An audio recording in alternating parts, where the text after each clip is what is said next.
letu kwa ufupi una kichwa kinachosema omba bila kuchoka wala usikate tamaa.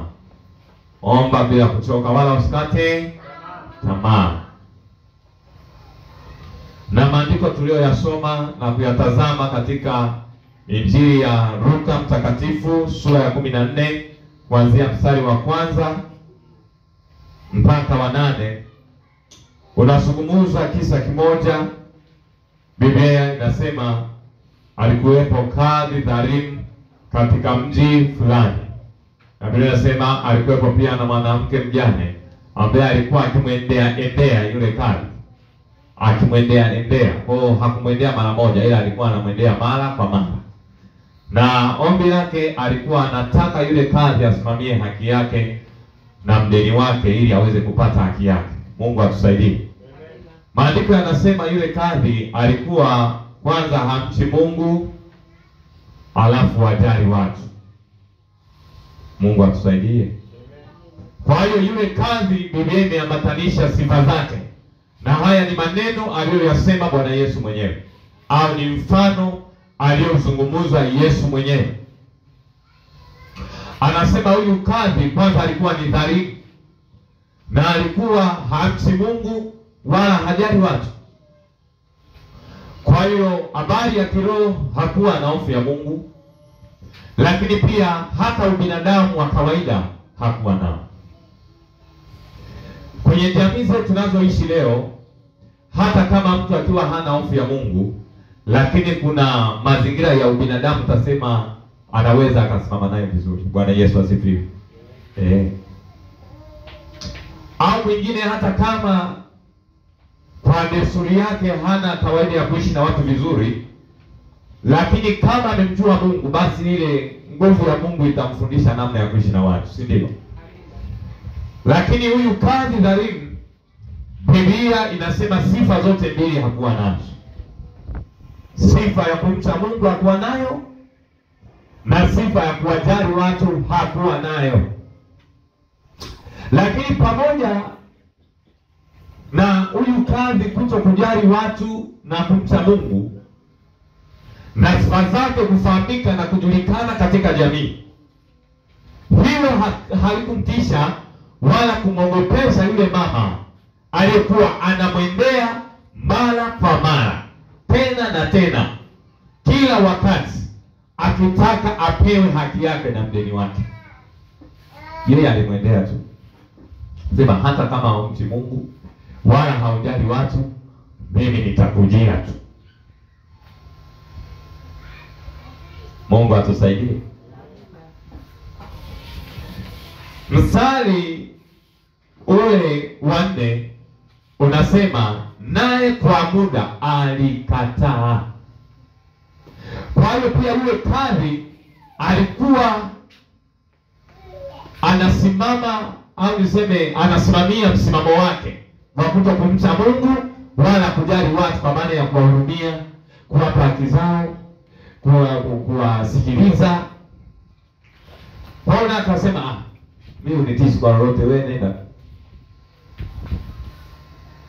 Na tujui yule mdeni wa huyu mama ambaye alikuwa anamdai alikuwa amezungumza nini na kadhi. Mstari wa 4 unasema mara nyingi alikataa kwa muda.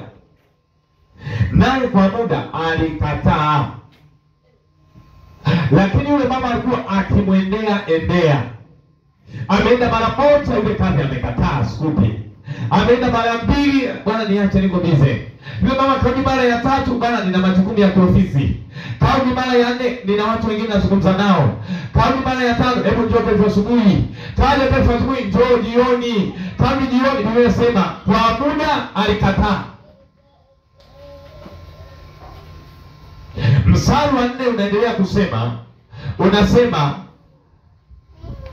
halafu akasema moyoni mwake, ijapokuwa simchi Mungu wala sijali watu. Kwa hiyo na yeye alikuwa anajua madhaifu yake au mapungufu yake, kwamba mimi simchi Mungu wala sijali watu, nitishi kwa lolote.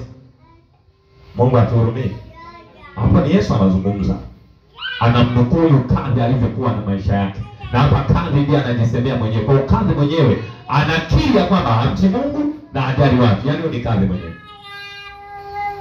Anasema, halafu akasema, halafu anasema moyoni mwake, sio nje, moyoni mwake. Ijapokuwa simchi Mungu wala sijali watu. Mstari wa 5. Lakini kwa kuwa mjane huyu ananiudhi, nitampatia haki yake, asije akanichosha kwa kunijia daima. Kwa hiyo yeye mwenyewe ilifika wakati akakaa, akaanza kutafakari ule usumbufu. Jana kaja, juzi kaja, naomba. Sema sasa, ijapokuwa simchi Mungu wala sijali watu, lakini huyu ili asiendelee kuniudhi,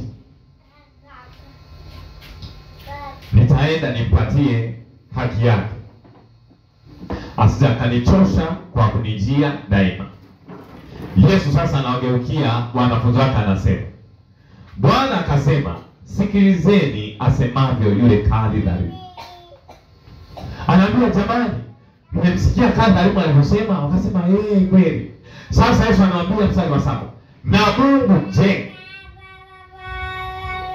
Bwana Yesu asifiwe. Anawaambia, na Mungu je, ambaye ninyi ni watoto wake, ambao aliwaumba. Na Mungu je, ambaye sio dhalimu, ambaye anawapenda watu na kuwajali. Ninyi ni watoto wake. Na Mungu je?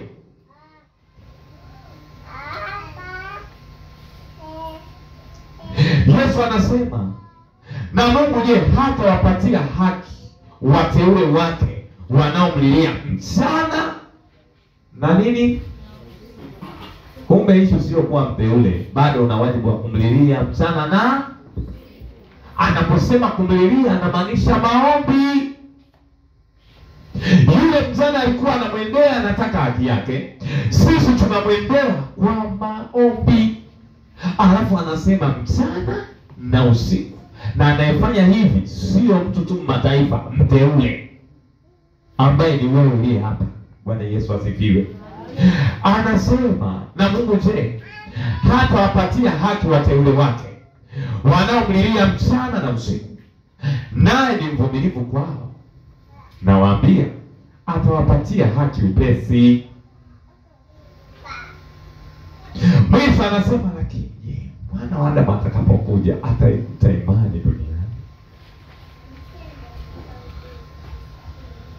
Kumbe imani inayozungumzia hapa ni habari ya kuendelea kumwendea Yesu usiku na mchana kila wakati. Na isimami upande wa maombi peke yake. Inasimama upande mzima wa mahusiano yako na Mungu. Bwana Yesu asifiwe. Kwamba iwe ni neno la Mungu, iwe ni kutunza utakatifu, iwe ni kuomba, iwe ni kufunga, ni muda wote. Anasema wateule wake wanaomwendea usiku na mchana. Na Yesu alitumia mfano wa kadhi dhalimu ili kuweza kuwaelewesha wanafunzi kwamba mnajua Mungu ni Mungu mweza wa yote. Wanasema ndio. Mnajua Mungu anapenda watu. Wanasema ndio. Mnajua Mungu alituumba. Wanasema ndio Bwana. Unajua Mungu anatuwazia mawazo yaliyo mema. Wanasema ndio. Unajua sisi tulitoka kwake. Wanasema ndio. Unajua sisi ni watoto wake. Wanasema ndio. Sasa nisikilize. Kama huyu kadhi dhalimu ambaye hamchi Mungu wala hajali watu, lakini kwa sababu ya huyu mama kumwendea akampa hitaji lake, akampa haja moyo wake, anasema, je, si zaidi yenu kwa Mungu wenu aliyewaumba? Bwana Yesu asifiwe. Kumbe tunapomwendea Yesu Kristo, tuwe na hakika ambayo inaumbika katika imani kwamba tunamwendea Mungu asiye dhalimu. Yaani ikiwa dhalimu alimpa yule haki yake, Mungu wetu yeye sio dhalimu. Kwa hiyo ni upesi sana, ndio maana nasema upesi. Yaani atatupa upesi na haraka. Amen. Bwana Yesu asifiwe. Lakini ni kwa wale wateule wake ambaye ni wewe na wanaomlilia au wanaomuomba mchana na usiku. Watakatifu, haleluya. Kwa hiyo umekuja hapa kwa makusudi ya Mungu, na tunapoenda kuanza maombi tunasema omba bila kuchoka wala usikate tamaa. Haijalishi ombi lako au hitaji lako limechukua muda gani halijajibiwa, hatuna mashaka na Mungu wetu. Hata singenijibu jioni, hata asiponijibu kesho, hata asiponijibu mwezi ujao, hata asiponijibu mwaka kesho, sina mashaka naye. Maana yeye ni Mungu aliye mwaminifu ambaye kwa wakati wake ananijibu. Bwana Yesu asifiwe. Na maandiko hayakuweka wazi ni muda gani ambao huyu mama aliutumia kumwendea. Lakini Yesu anapozidi kuzungumza anasema inaonekana ni muda alikuwa akimwendea endea. Na Biblia inasema naye ni mvumilivu kwetu. Kwa maana ya kwamba hata ingetokea kwamba tuna dosari zozote au vizuizi vya kufanya tusipate yale tunayoyaomba, yeye ni mvumilivu kwetu. Anajua mwanangu anaomba nini. Na kuna wakati mwingine mahitaji yako unayaweka pembeni, unamtukuza Bwana na kumpa sifa. Bwana Yesu asifiwe. Sababu wakati mwingine adui anataka kila saa kubeba mahitaji. Bwana unikumbuke na mimi. Mimi Bwana umenisahau. Hitaji langu ni hili Bwana. Lini utanijibu? Roho anamwambia wewe hata kushukuru umeshajibiwa. Ni issue ya time. Muda ukifika utaona linatokea. Bwana Yesu asifiwe. Haleluya. Kwa hiyo saa nyingine inabidi uipandishe imani yako. Umwambie Mungu leo mimi ninakupa sifa na utukufu maana sina mashaka na wewe. Saa yako ya kutenda ikifika mimi nitaona linatokea. Biblia inasema Paulo na Sila wakiwa wamefungwa gerezani. Wao Biblia inasema usiku wa manane walikuwa wakimwimbia Mungu nyimbo za sifa pamoja na kumuomba. Wanaomba huko wanampa nyimbo za nini? Saa hiyo wako wapi? Wewe ungegonga sema ngoja kwanza nitoke gerezani alafu ndo mambo ya kumsifu Mungu yataeleweka. Na kumbuka nyimbo za sifa zinapokuwa zinakuwa zinampa Mungu utukufu na zinamdhihirishia ushindi hata kabla hujashinda. Bado uko gerezani umefungwa umekataa. Hauna matumaini. Lakini anasema Yesu unaweza yote. Bwana unaweza yote. Sasa hiyo unaendelea kuimba. Sasa mwambie, mbona ile hajajibu? Mbona unasema nasema naweza yote. Ndiye hajajibu lakini anaweza yote. Bwana Yesu asifiwe. Kwa hiyo kuna siri katika sifa na kuna ushindi. Na usijaribu kuimba sifa kwa namna ya kibinadamu, hutaelewa. Sasa mbona nimeharibikiwa? Hapo ninasema niwazia mwanzo yaliyo mema. Kwa hiyo mema haya. Ukiyatafakari kibinadamu utamuelewa. Lakini nahitaji uzame rohoni. Ujue kwamba yeye ni uzima hata kifoni. Bwana Yesu asifiwe. Yeye ni uzima hata kifoni. Amen. Wakati hao wanasema Lazaro amekufa ni siku ya 4 anaruka anasema Lazaro hajafa amelala. Kwa sababu yeye ni uzima kifoni. Amen. Wakati wengine wameharibikiwa, wamekata tamaa, wamechoka, wanalia, yeye anasema bado kuna matumaini kwa mtu uliokatwa. Bwana Yesu asifiwe. Kwa hiyo tunapomwendea Yesu Kristo tunamuomba bila kuchoka na bila kukata tamaa. Amina. Na kilicho kikubwa tunachokiomba wateule wa Mungu ni kumsihi Mungu atuhurumie tumalize mwendo salama. Amina. Yesu asifiwe. Amen. Hicho. Yesu nitie nguvu nimalize mwendo salama. Kwa sababu nafasi ulionipa kuishi duniani ni muda kitambo, ni muda mfupi. Na kuna wakati kazi yako ikiisha utaondoka.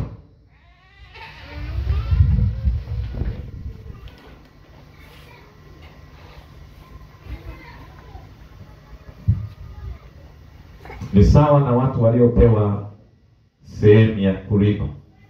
Eka moja imegawanywa vipande 8 na watu 8 wamepewa wailime na wakapewa dakika 30. Wakasema dakika 30 zikiisha tutapiga kengele na wote mtakuja na majembe yenu hapa. Alafu mkaguzi ataenda kukagua kila mmoja alipoliko. Lakini pia wanafunzi wanapokuwa kwenye chumba cha mtihani, mtihani unakuwa una maswali ambayo yameelekezwa, lakini pale juu utakuta maelekezo na muda. Hebu sema muda. Muda. Wakiisha kuwekea muda, haijalishi wewe unaandikaga haraka au unaandikaga taratibu, unafahamu hesabu au hauijui, umekumbuka au umesahau, lakini nakwambia muda ni risali 1.5. Hata kama msimamiaji wa mtihani angekuwa na upendo na huruma namna gani, muda ulioelekezwa pale juu ukiisha, anakwambia kusanya karatasi. Haijalishi umejibu au hujajibu, anasema sasa muda umeisha, simama juu. Haya, weka pen chini, kusanya karatasi, toke nje. Kadhalika na kwenye ulimwengu wa leo, tumekuja hapa duniani kwa muda maalum na kwa kazi maalum. Ukuitwa ufanye kila kazi, ila kuna kazi maalum umeiletewa hapa. Hiyo kazi ikiisha, Mungu anasema inatosha, ondoke. Na ukielewa hilo, lazima kwamba Mungu, ninapoishi duniani, ni kweli ni hiki ulichonipa nikifanya kwa wakati huu. Ni kweli ninaenda kwenye kilimo, umeniambia sasa hivi nilime. Ni kweli sasa hivi ninaenda kufuga, umeniambia nifuge, ni wakati wangu sasa hivi wa kufuga. Fursa zinaweza zikawa ni nyingi, lakini sio kila fursa ni ya kwako. Wewe una kati ya zile fursa 10, una yako moja. Mungu atusaidie. Amina. Kwa hiyo muda wako wa kuishi utakapotimia, Mungu anasema haya, ondoka. Sasa ukizingatia hayo, lazima uwe kwamba wajibu wako mkubwa ni kuitunza imani iliyo ndani yako. Maana tuko kwenye mashindano. Biblia anasema na yeye dada ameokoka naye. Ngoja nikampime. Kama alipimwa na kujaribiwa Ayubu, na wewe kuna wakati utapimwa na kujaribiwa. Uwe na hakika hiyo. Na wanapatana, yaani shetani anaenda kwa Mungu, anaomba kibali, naomba nikamjaribu fulani. Na Mungu anasema nenda. Mungu atusaidie. Ndipo neno linaweka wazi kwamba shika sana ulicho nacho, asije mwovu akaitwaa taji yako, asije jambo lolote wala mtu yote akatwaa nafasi yako. Kwa hiyo inabidi ushike. Sasa katika kushika wokovu au imani katika Kristo, sio kitu kinachoonekana kwamba ukishike na ukihifadhi kwenye sehemu ambazo zimetengenezwa kwa mikono ya binadamu. Hapana, bali kushika mwenyewe na kulinda ni kwa njia ya maombi mengi sana, kwa njia ya kufunga na kuomba na kukesha, kwa kujitoa kusiko kwa kawaida, kwa kulihubiri neno la Mungu. Bwana Yesu asifiwe.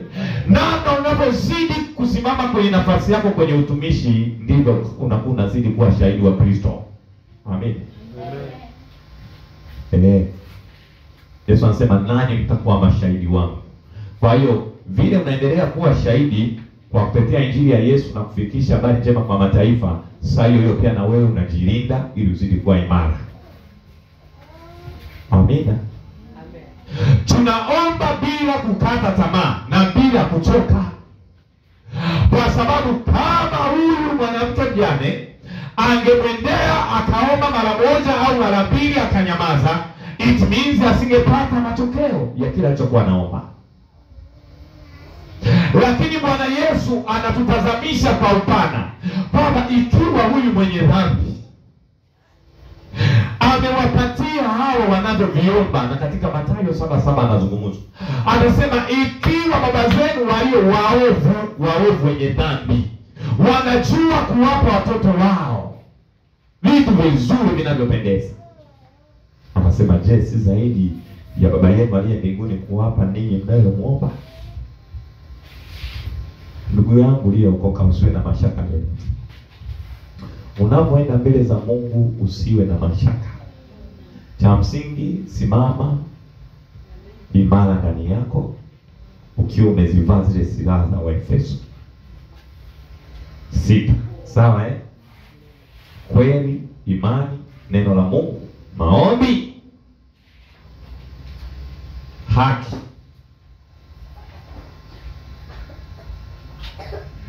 Na unapokwisha kuomba usiache. Na useme nimeishaomba na juzi nimeomba maombi marefu sana kwa leo sina sababu. Hatuachi kuomba mpaka tunayoonyeshwa kwenye ulimwengu wa roho yatokee. Bwana Yesu asifiwe. Hatuachi kuomba mpaka tunavyohitaji tuvipate. Na hata tukivipata hatuachi. Na nikasema sisi watakatifu au wa Pentecoste, kikubwa tunachokitafuta ni uzima wa nini? Kwa hiyo kumbe ukija kuzingatia kwamba unautafuta uzima wa milele, utaelewa una wajibu wa kuomba mpaka unaingia wapi? Basi. Unasema mimi nimemaliza, sasa nataka nini? Ninacho sasa nini? Hapana. Bado kuna uzima wa milele ambao Yesu anasema wateule wake walioitwa ni wengi, wateule ni wachache. Kwa hiyo kitu kikubwa ambacho mteule anakiomba ni uzima wa milele, kwa sababu ameteuliwa. Kwa hiyo unateuliwa, bado kuna wajibu wa kupambana ili uje kwenye uzima wa milele. Bwana Yesu asifiwe. Amen. Usikate tamaa, Mungu ana makusudi na wewe. Na Mungu amekuleta hapa kwa makusudi. Maombi yako hayo ambayo unasema ni machache, sio machache, ni mengi. Na maombi yako hayo ambayo utayaomba yana nguvu mbele za Mungu. Na Mungu ndiye anayeleta matokeo ya yale tunayoyaomba. Bwana Yesu asifiwe. Amen. Amen. Ndio maana wanasisitiza ukija mbele za Mungu kuomba, omba. Amina. Amen. Na watoto tunaelewana? Mnaomba. Kwa sababu Mungu hawezi kujibu maombi ambayo hajaombwa. Anasemaga kuomba ni kuzungumza, ni mazungumzo kati yetu na Mungu. Kwa hiyo usipoomba ujue hujazungumza na Mungu wako ambaye ni baba yako, ambaye ana mahitaji yako. Ila unapoenda kuzungumza na baba yako, anajua kabisa kwamba hii ni saa ya kula, nimpe mwanangu chakula. Hii ni saa ya kiu, nimpe maji. Hii ni saa ya mavazi, nimpe nguo. Hii ni saa ya usafiri, nimpe gari. Hii ni saa ya kiwanja, nimpe na nyumba. Hii ni saa ya afya, nimponye. Naelewa. Lakini lazima una muda wa kuzungumza naye. Kuomba ni kuzungumza na Mungu. Anasema leteni hoja zenu zenye nguvu. Hoja zenu zijulikane kwa Mungu. Baadhi ya watu akiwa na hitaji au vitu fulani, kabla ya kupiga magoti Bwana Yesu na kuhitaji, kashamwambia watu 10 wote wanafahamu bila msahau. Ndo at the end point anaamua kwenda kwa Mungu.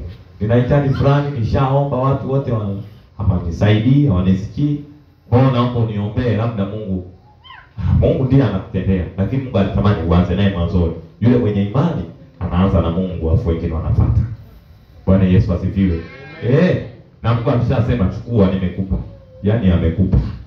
Wewe ni issue ya kuendelea kuomba na kumshukuru na kumtukuza yeye.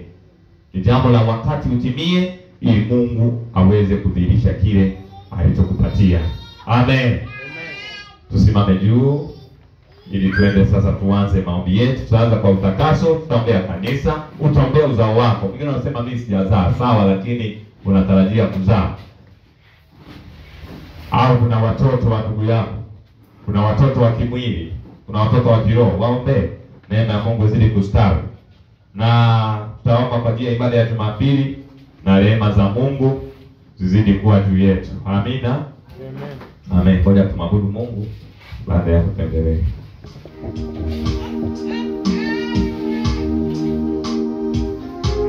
Mbele zako Baba wa mbinguni, tuko mbele zako iwe Baba wa mbinguni, tuko mbele zako.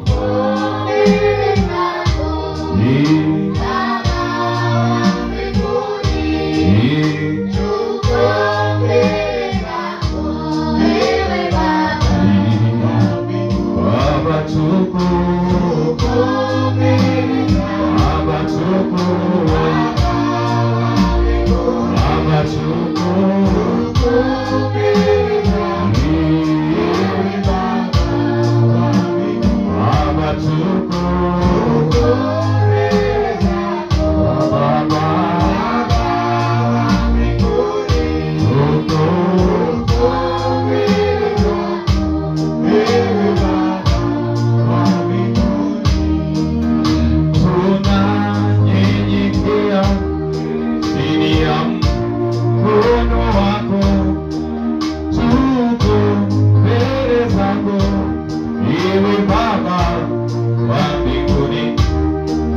Msaada mwingine hatuna mwingine ila kwako Baba yetu.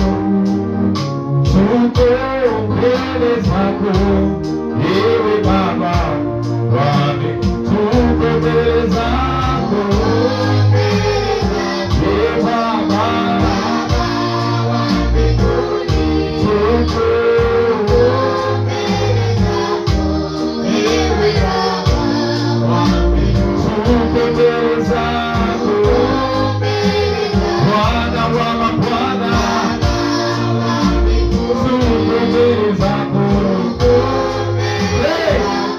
kupenda wewe Bwana wa Bwana, tuko mbele zako Baba wa mbinguni, tuko mbele zako ewe Baba wa mbinguni, Baba tuko mbele zako, kuleta mahitaji yetu, tunaomba utusikie. Tumekuja Baba, tuko tunanyenyekea,